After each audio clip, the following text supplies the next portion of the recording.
Welcome back to the Global Indian Podcast, home to the greatest conversations and the official platform for open and liberal minds. Because yes, let's face it, we are everywhere. Now, every single week, we plunge ourselves into the human experience behind our perceptions of identity, take a second look at the countries we now call home, and tackle the big conversations.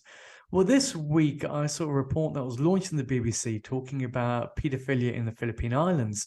Now, the Philippines has a very special place for us. Not only does it have over 50,000 people of Indian origin, but it's where my mother and my grandparents were born.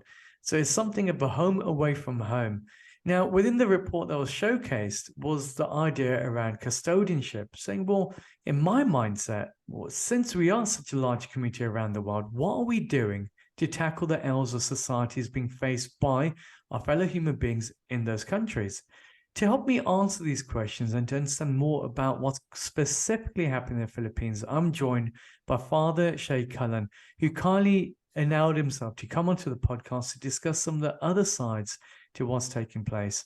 So without further ado, Father Shay, it's a pleasure to have you on. Okay, very good, John. Glad to be here. Shay, run me through, because you've had this extraordinary experience in the Philippines that has gone over the course of 53 years or so. And you've seen just exactly what has changed and reshifted there. I suppose the question is, what is the biggest misconception do you feel people have about the Philippines? Well, I think they believe, of course, that it is a central hub of child sexual abuse. That is one of the very big misconceptions that they have. There's a lot more good things here besides the crimes, and many of these crimes against children in the Philippines, which we are combating, and that's the nature of my work at PREDA Foundation. It's driven by the demand of the pedophiles all over the Western Europe and America and Australia. And people have a misconception that, this is the only place where it happens. But actually, the child sexual abuse happens in every country, everywhere, by everyone. And 1 in every 3 children are a victim of sexual abuse at least once in their life. Shocking statistics. It's when you started this off because of something that you had witnessed in the Philippines. You told me on the phone before that you're walking through the streets there, and you were based in the Philippine Islands as part of the religious work that you're doing, and people are offering you their kids, their children, because I thought maybe you were part of the US military there. Could you run me through just the early starting points of what you started to see emerge through the islands and where you think some of the problems lay?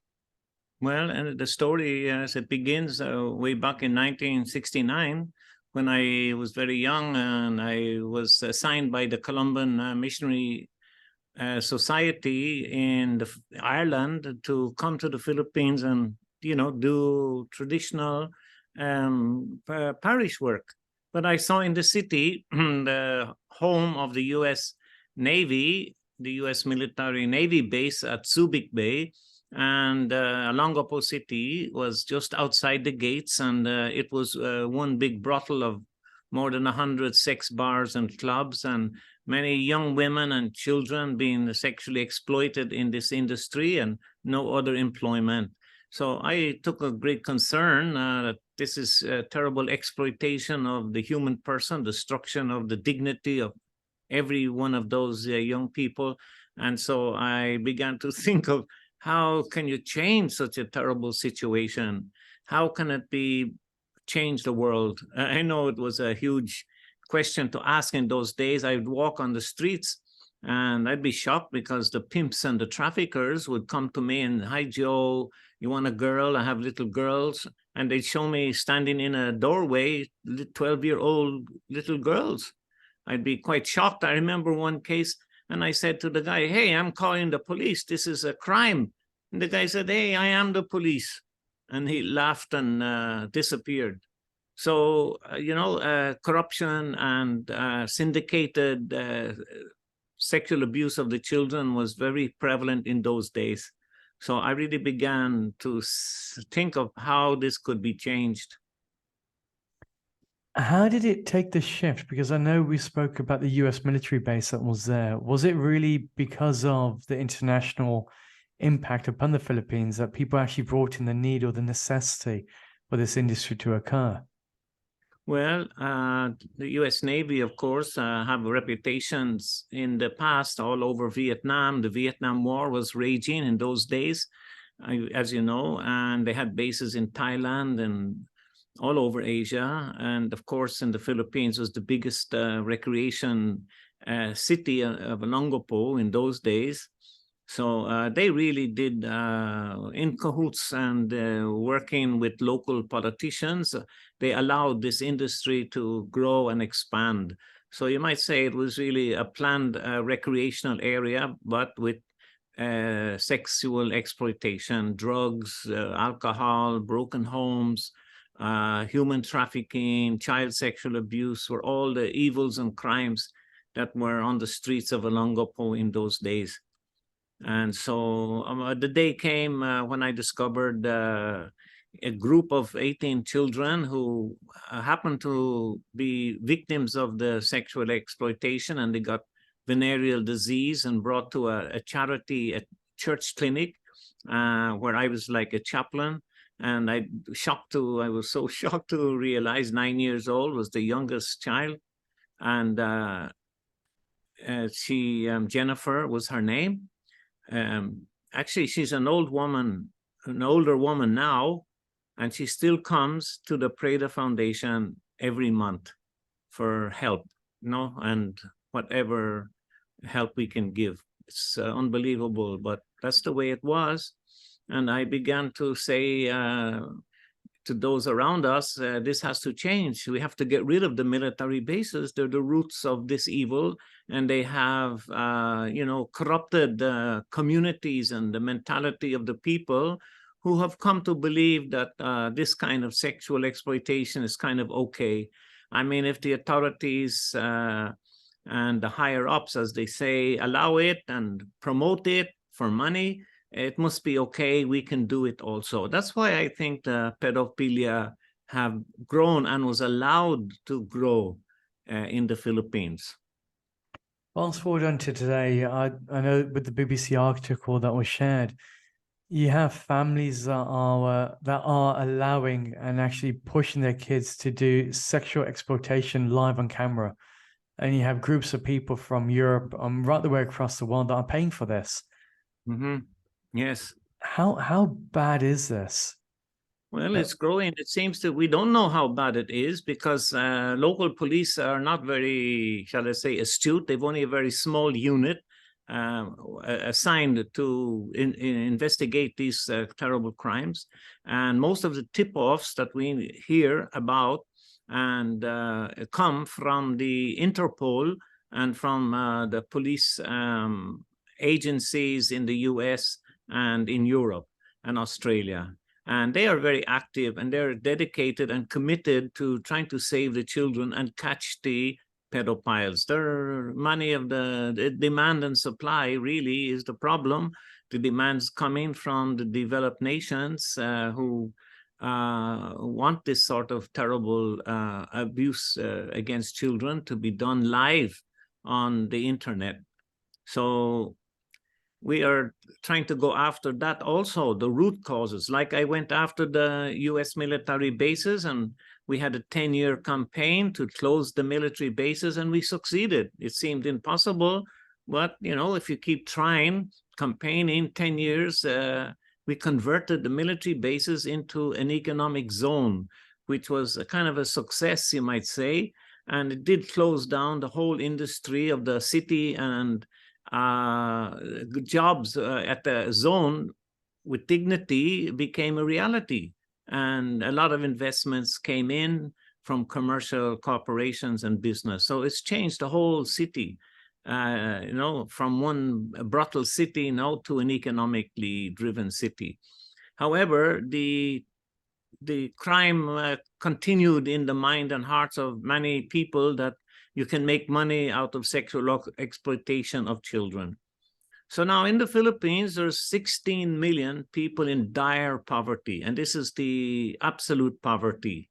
And that's a lot. The population of the Philippines is 110 million people.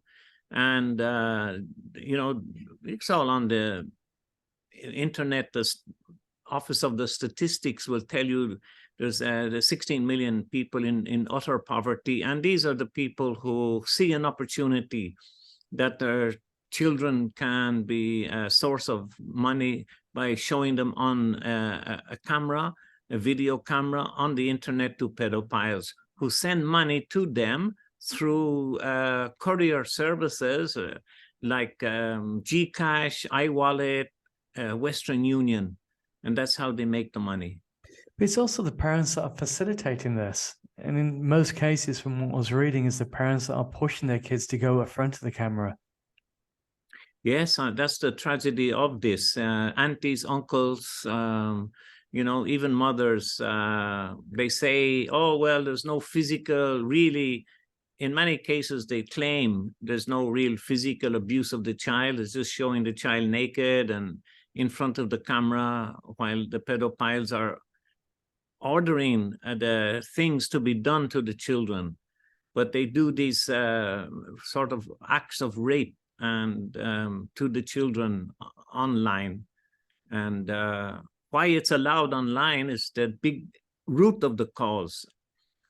And we have campaigned, of course, against the telecommunications. And we have law passed in the Philippines demanding that they install blocking software, and video blocking software that can detect these terrible images. But and in the UK and Europe, everywhere, the telecommunications and internet is all one. And none of them is working and taking action. And that's what I said on the BBC video report. The UN the international law has to control the internet so that all the good stuff can be passed through the internet, but they have to stop this sex abuse of children. Wasn't there a law that was passed in the Philippines, though, to change this, but there was loopholes, gaping loopholes that was left there? Yes, I worked on that law in 2009 with a very good lady senator, Jambi Madrigal, and we passed this law demanding that the ISPs install this software. But the Telecommunications Commission, I think there's former employees of the telecommunication companies are on that commission. They've sort of captured, as we call it, they've captured the government so that they only have to pay a fine.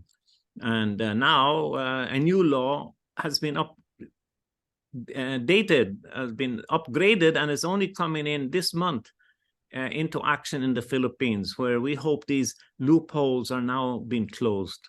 So we'll be watching very carefully to see that telecommunications, that they really do something to install software. Another thing that will be on many people's minds, especially mine, is that the whole structure, this is economically driven. It is supply and demand, as you said before. The ugly face of economics is destroying ultimately families and future generations. With your center that you have obviously a lot of children that have suffered through trauma. What are some of the issues that they're continuously facing with? You mentioned obviously the young lady who was 9 years old, who's still now coming back to the center on a month-by-month basis. What does it take to help them heal almost? Well, at PREDA, we do have, as the BBC did show, images, and on the PREDA website and on YouTube, we have lots of videos that your listeners could look up. PREDA Foundation, YouTube, and we have videos showing the therapy that we do. We have a whole program in the community. The children, we have 70 children now living in the girls' home, and they have a daily life, which is really value formation, it's acceptance, it's understanding, it's encouraging them to accept their dignity and to be empowered and to fight back. And above all, which everyone needs, is to release that inner anger, that pain, that hatred. And we have a cry therapy or emotional release therapy in a padded soundproof room, and they scream and they shout and they really punch the cushions as if they're attacking their rapist and their trafficker. That's the therapy, and this empowers them. And then we follow that up with education, of course, and we try then to file court cases with them against their abusers. So these abusers do not abuse more children, and we win convictions. This I just reported this last 2-3 weeks, we have 4 convictions. 3 of them, one is a trafficker, and the other 3 are rapists of children. And they all got life imprisonment, but which is 30 years. But one of them got 12 years. But that's our work, is really bringing justice and closure. And that's how these children heal. And then they do succeed. There's no question. We're happy. That's what keeps me going, actually, is when you see these kids coming back and healing and come out fighting. You know, they come out fighting. And they're only very young, from 6 years old to 16. So it really gives me hope. And I'm sure your listeners will realize that it's not hopeless. We do win convictions, and the children do heal. But only how many? 120 every year is all we can help. And that's 120 out of what is a endemic situation that's happening, because this is a global issue. You've seen some of the worstest parts of humanity, unfortunately, over the course of time of the work that you've been doing there. What shocked you the most? I think what shocked me the most is and still is the sort of sense of corruption that, you know, young girls are there for depraved men to sexually abuse. And they have this sort of, all over the world in many communities, sort of fake marriages, they call it, but it's pedophilia. And this is what shocks me, is the extent of child sexual abuse.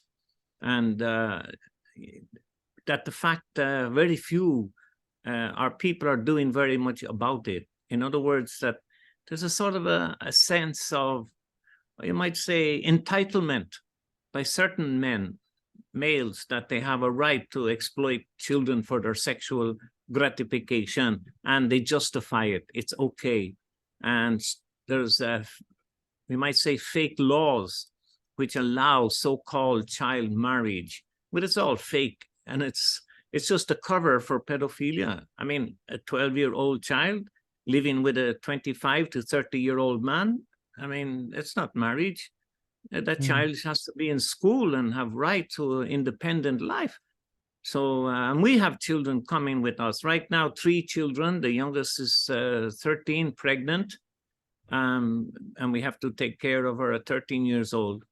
So this goes on around the world, and it's something that the human, you know, the question here is, we are the human species, us, with the brains, intelligence. We're the only species on the planet that sexually abuse our own offspring. And that's something, in the whole animal kingdom, they don't do this, but it's only us with the brains, so-called, that actually sexually abuse our own offspring. It's just It's ridiculous, isn't it? We've taken the very best of what makes us human, and we utilized it for that. And you think, what is that what we've done as custodians on the planet, out of one of a trillion species that go and inhabit this incredible earth? That's what we choose to do. Like when you look at that human experience, and you've had all these experiences behind that, what does it mean to be human to you? Oh, well, for me, human is relating to people with problems. Humanity is reaching out to others who need help and serving them and helping them. I mean, what better way can you live than being the Good Samaritan, as we know, to help the wounded? And as we heard in that story, you know, the politician and the rich guy, and the so-called religious leader walks past the victim that's dying on the road. And it's the poor Samaritan who's a non-person, you might say, in that society. That non-person is the one who had all the humanity and had the love and they have the care to serve and help the wounded and bring them to the hospice for care, and even had aftercare in the story. So that's what we're doing. And, it's what everybody should be working to promote these values and to promote the human dignity. But and that leads me to the next question. It's Philippines is a renowned Catholic country where people read certain scriptures, they go to mass, they go through all those rituals in order to say, I am becoming a better person. Yet you have this happening under people's noses. How is religion perceived then for most people in your experience? Well, there's two levels we have to look at in religion. You have to have those people of personal convictions, right? And then you have those who are sort of unthinking members of an institutional religion. And the members of the institutional religion are not really thinking about the application in action of the values of Christianity, which I said really basic in the story of the Good Samaritan. Love your neighbor as yourself. No, what simpler message can one have?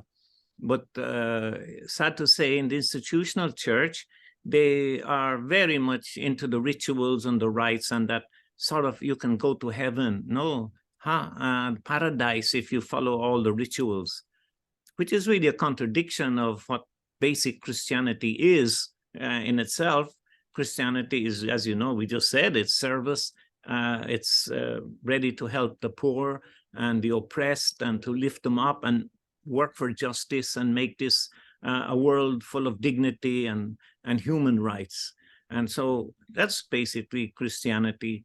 But and children, of course, in Christianity, as we know in Matthew 18, this Jesus of Nazareth, he says the most important are the children. So we are very conscious that the institutional church has really failed, to really come out and as an institution to take a very strong stand on these issues of children's rights. But mind you, there are, of course, individual bishops and priests but not that many, who are actively really trying to work for these values. So there's what they call in the Philippines, split Christianity, 2 levels. Those who are committed to the human rights aspect of Christianity and children and women's rights, but then the institutional religious and clergy are living a completely different life. They're like on another planet. So it's almost the economics of that, isn't there? Because I think a lot of people utilize it for personal validation rather than saying what their custodian duty is to those people around them. When you look at the Philippines right now and you hear about obviously these child pedophile rings, we know that the problem isn't coming from just the Philippines because that's trying to service the needs of these families. But the real issues are coming from the internet providers who aren't doing enough, but they are making financial gain, coming from the politicians who aren't putting the right policies in place, even though they know so, but because they feel there'll be economic disadvantage. But it's also the consumers, people who are actively pursuing this. Now, what goes through somebody's mind from your perspective for them to go down that route to say, let me spend this money and see abuse happening online? And what more can the British or our global public do to stop this and challenge it?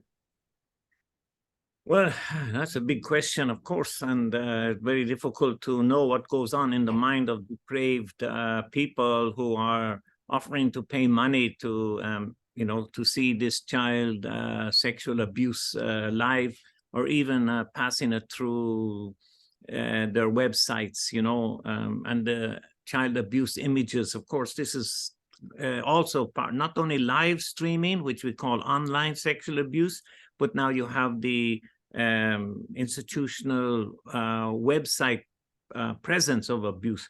Now, what the mind of the depraved, I don't understand. They do say, and the psychologists, that many of these have been abused in their childhood and so on, and the child sexual abuse. And of course, in my belief that there are those who, majority, 90%, I think, have to cope with the abuse. They don't report it, they don't get help, but they live in their life and to survive. They are survivors and they become good people as best they can. But there is a 10% who maybe turn to abuse others, take revenge by abusing other people. And I think a lot of the, I believe anyway, a lot of the violence and hatred and anger of these murders and killings and group shootings is all in revenge and vengeance. And I think sexual abuse has a lot in childhood, has a lot to answer for, making adults angry and full of violence. But as you're getting back to the beginning of your question, is the internet server providers at the root cause, and big millions and millions and billions of dollars earnings by the telecommunications corporations, and the international law is actually supporting them, because it's I think it's the 360 provision in the US law that says that the internet server providers are not responsible for what passes through their servers. And I think that's a very serious mistake. But I see in the EU and at the moment in the UK is working on a new law. And there is something they have sadly eliminated from that law quite recently. But they do need to have very, very strong control over the telecommunications corporations to make sure that they do really install the latest softwares that can really detect and stop this abuse. That's really the best answer for that. What's your biggest fear, Shay? Because again, you've almost seen some of the biggest fears played out in front of your eyes over the course of 53 years. At the same time, you've also seen some incredible changes in what the human spirit is and some of the progressive parts of what makes us human. But if we go back on the fear side, what are your biggest fears? Well, I don't have much fears. I have more hope, you might say, that there are many good people out there listening to you now and watching this podcast, good people of good heart. And the hope is, I don't fear for the future as much as I hope that the good people can respond, that once they know the truth will set us free from fear and from ignorance. And that is why it's so important your podcast reaches as many people as possible. So they just need a spark to awaken their compassion.